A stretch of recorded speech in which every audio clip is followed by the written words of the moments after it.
another episode of The Warrior Within the Woman. I'm your host, Pastor Lauren Daniel, and I just want to welcome all of our faithful listeners and welcome all of our new listeners today. I am so grateful you've chosen to tune in today. I am so happy and overjoyed that God has used this podcast to bring encouragement, empowerment to women all across the USA. And I truly believe that this word that God has given me this week is for you, woman of God. It is for you, the warriors of God waiting in the war, in the trenches of war. Today, we're going to talk about hidden in plain sight. I remember many times when I would become discouraged in the waiting process, in the times of just waiting on God to bring the next thing, that I easily began to get discouraged. I began to get disgruntled. I was ready to move forward. Anybody else can relate? I was just ready to move forward in ministry. I was ready to move forward in life. I remember when I was single, I was ready to get married. And when I got married, I was just ready. I was ready to have a family. I didn't want to wait anymore, and so on and so forth. Every season of my life, I feel like I've had those seasons of just a waiting period.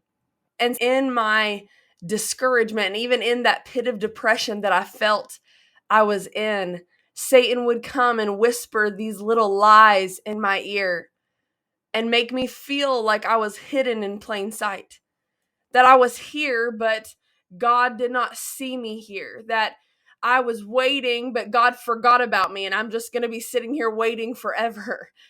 And even now, if I'm being honest, Satan will still use those same tactics against my mind. And it's hard. It's always hard. No matter how old you get, how wise you get, no matter how the years pass, you're still learning something new. Amen. But today I want to tell you that you may feel like you're hidden in plain sight, but God sees you, woman of God. He sees the warriors waiting in the trenches of the war. You are not hidden from him. I was talking to a friend this week, and she was just sharing how she felt kind of stuck. And I was telling her that in the planting process of a harvest, the seed must be planted. Some seeds we plant, it doesn't come out the next day. A seed is alive, but in a dormant state, which requires being buried in soil and being in the soil is a subtle trigger to the seed for a renewal process. Warriors, you're in a renewal process right now. And you may be saying, but Lauren, it's taken like 5 or 6 years. And I understand we're all different. Sometimes our renewal and our waiting and that refining process takes a little longer. But God has not forgotten about you. He's not forgotten about the promises he's made you. He's not forgotten about the trials you faced. He has not forgotten about you, warrior. When a seed is planted, it is pushed deep into the darkness of rich soil. It is buried for a time. It does not sprout up immediately, but it waits in the darkness of the soil, in the richness of the soil. It is hidden from the world, and only the one who planted it knows it's there. But as the little seed begins to mature and grow, the sprout comes out of the ground, a sign that the soil it was planted in is effectively cultivating growth. But the farmer cannot pluck the sprout up early. It cannot take it from the ground too soon. Just because he sees a little leaf or 2 leaves coming out, or even if it's growing quite a bit, he cannot pull that thing out of the ground and replant it. He can't do that. He needs for it to grow to its fullest extent so that he knows it is mature enough that it will not die when he removes it. So he waits. He lets it remain in the soil until it matures and grows to its fullest extent. The timing of a harvest must be timed perfectly. You cannot reap a harvest from a seed that was planted yesterday, a seed that was planted maybe even a week ago. There must be a period of waiting, anticipation, and growth. For the past 2 years, my son and I have planted a little garden in our backyard, and we normally pick things that I know that he'll enjoy eating. There's no reason to plant beets whenever we're not going to touch them. But so we'll go to the store. It's a huge process. We go to the store, we'll find the little seedlings that he wants. Normally it's tomatoes. We eat a lot of vegetables. And he'll pick out peppers. He loves peppers and all these different seeds. And I will look on the back because I'm not a green thumb. I'll look or Google the direction, when is the best time to plant. And we'll go in the backyard and we'll take up all the weeds. When you're planting something, there is a good kind of gross. The fertilizer, right? The fertilizer in the planting process, it may smell bad, it may look bad, but it is there for a purpose. But when there are leaves that have been packed down from the last season and weeds growing up, you have to remove and uproot all of the junk to add in the good fertilizer, the stuff that is going to help that little seed grow. So we'll go through the whole process. His little hands will plant the seeds. And I honestly just pray that we get something because, again, I'm not a green thumb at all. But I trust God to bring a harvest. And every year, without fail, because where our garden is in our yard, where the sun beams down because of the rain that comes in the spring, we get a harvest, a bountiful harvest of tomatoes and cucumbers and peppers. And I was thinking about this week how we have to understand that we might be in a gross, crummy situation, a situation that could feel like we are buried, but truly what you are planted. See, there is a planting process God has to go through for us to be adequately planted.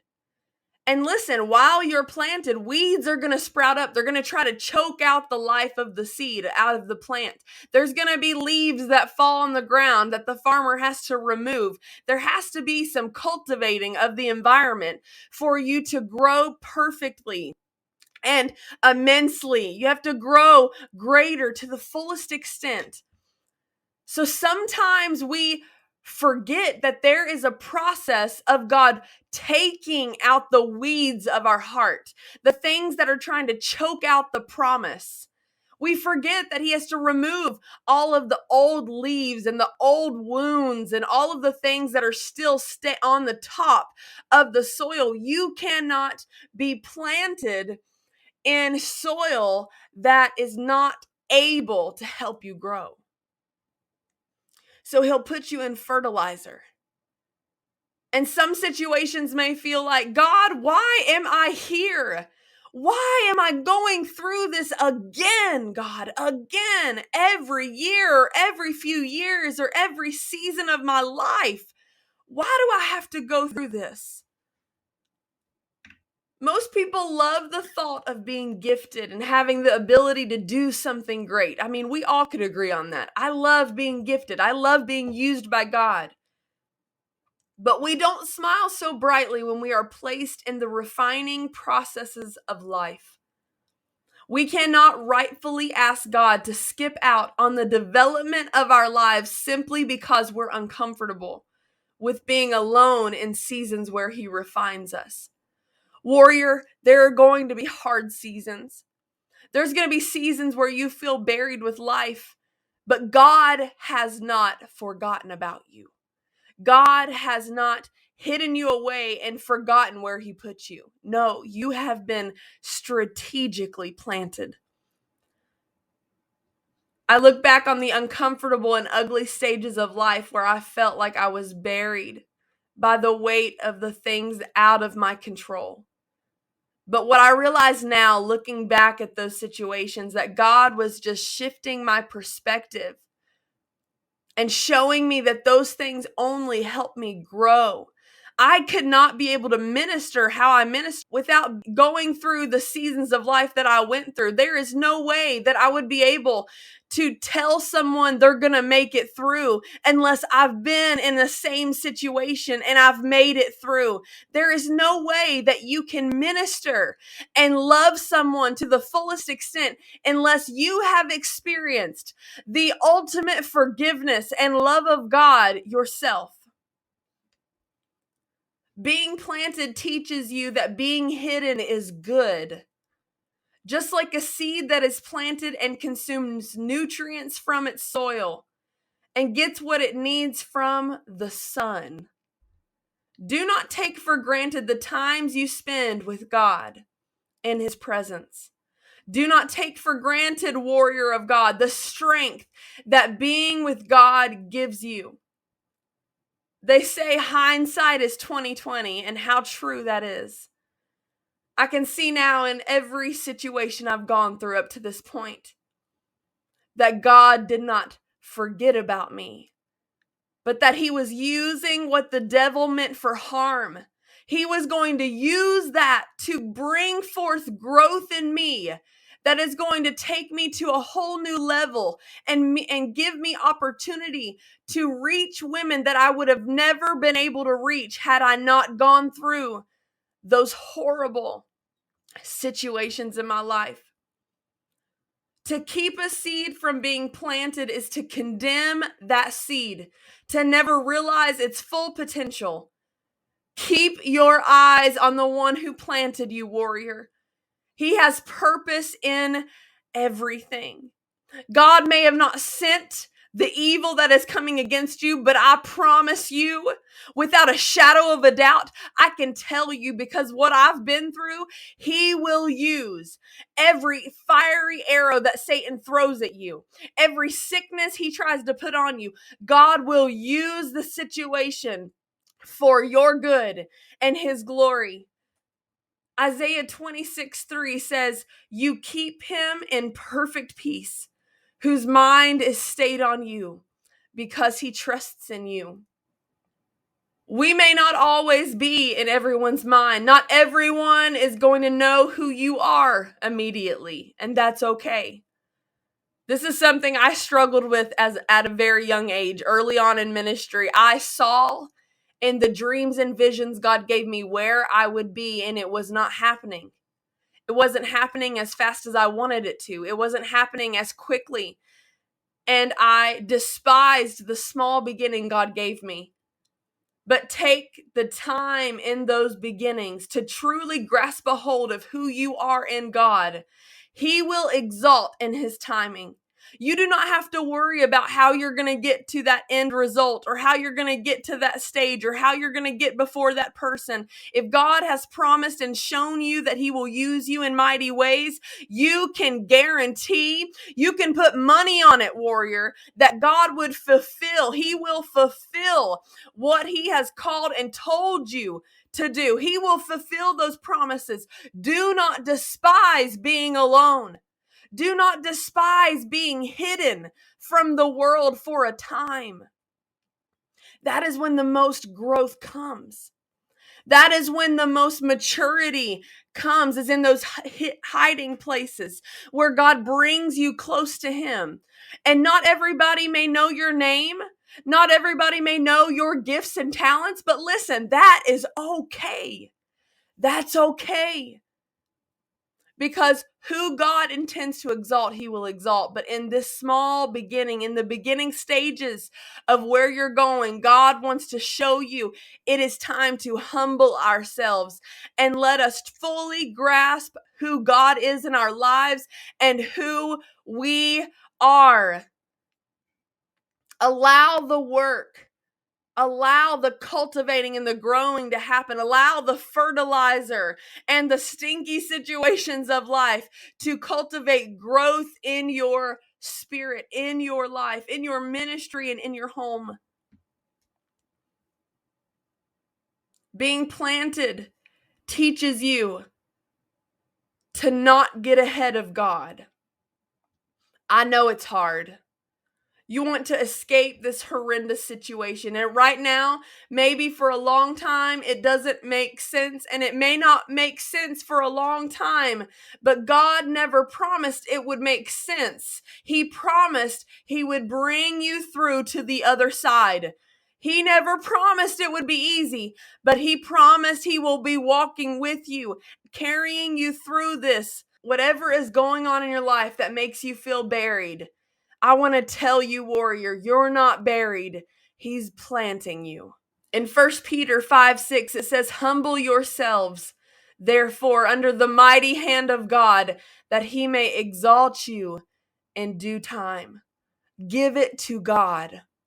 Let Him bring growth early on.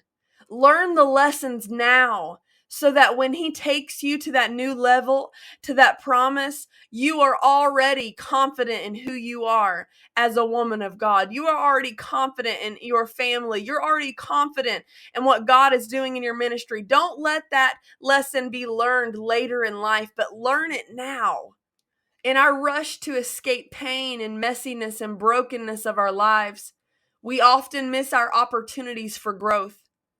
Mired in the muck of our misguided mindsets, we miss what God may be doing in the midst of this dirty place. With a heave, a strain, a shove, a stretch, and a charge upward, we fight to leave the place we were planted, because surely we believe that God has to have something better for us than where we've come from and where we are. Right when you've lost all hope, we see something we've never witnessed before. When we resolve within ourselves that maybe, just maybe, where we are is our assigned lot in life, God remains vocally silent, but reminds us of His promise by showing us the light we have never seen. We move toward the light. Move toward the light, warrior. God might be silent for a season, but it does not mean He's forgotten you. It does not mean He's left your side. He's allowing you to grow, to move toward the sun, to allow the nutrients of the filth around you to feed you, to teach you. In every situation, you can be taught something. You can be taught how not to be a parent and how to be a parent. You can be taught how not to be a friend and how to be a friend. You can be taught how to be a pastor and how not to be a pastor. You can learn things in every situation. Women of God, do not take for granted the soil you've been planted in. Even though it may not be the richest soil, it may not be the best soil, but there are things that are going to help you grow into who you need to be for the next season of your life. Allow God to pick you up and put you where you need to be. Do not accept the soil around you when it is dry and shaded, but let God dig out the weeds, dig out the muck and the old wounds. Let Him dig that out so that you can be cultivated, a seed that is in an environment that will bring forth growth. In Jeremiah 17:7-8, it says, but blessed is the one who trusts in the Lord, whose confidence is in Him. They will be like a tree planted by the water that sends out its roots by the stream. It does not fear when heat comes. Its leaves are always green. It has no worries in a year of drought and never fails to bear fruit. You are valuable to the kingdom of God. Your worries matter to God. You are not hidden in plain sight, even though that may be what Satan is telling you, even though that may be what you feel. Remember, just because you don't see Him, He is working. Just because you may not feel it right now, He is still working on your behalf. Don't underestimate the times of being hidden in Him. That is where we grow the most, under the soil, when all we have is the sun to give us life. It may not happen tomorrow or the next day. But warrior, your harvest will come. Just trust the process and trust the hands that planted you here. In due time, he will bring you forth. He will exalt you where he needs to. He will bring forth the promise upon your ministry and on your marriage and on your life and on your family. In Genesis 50, it says, what the devil meant for harm, God, you have used for good. Do not underestimate the power that God has from changing a situation in a matter of seconds, in a matter of minutes, in a few days, in a few weeks or months. You're going to see God changing the atmosphere of your church, changing the atmosphere of your family and of your marriage, changing the atmosphere of your mind. But trust him. Trust him in the bad times just as much as the good times, because his promises are true. His promises are true to you, warrior. God is fighting for you. He is with you in the battle. He has planted you firmly in the soil so that you may grow to the fullest extent, to the maturity that is needed for the next season of life. Do not underestimate the planting process. Thank you for tuning in today. I pray that this message has truly brought encouragement to you, that you are not finished yet. You are not done yet, warrior of God, and brought empowerment to your life to go forth in what God has called you to do and stand firm in where he's planted you, that in due season, you will reap a harvest. I'll see you next week for our next episode. God bless you. Have a wonderful week. Love ya.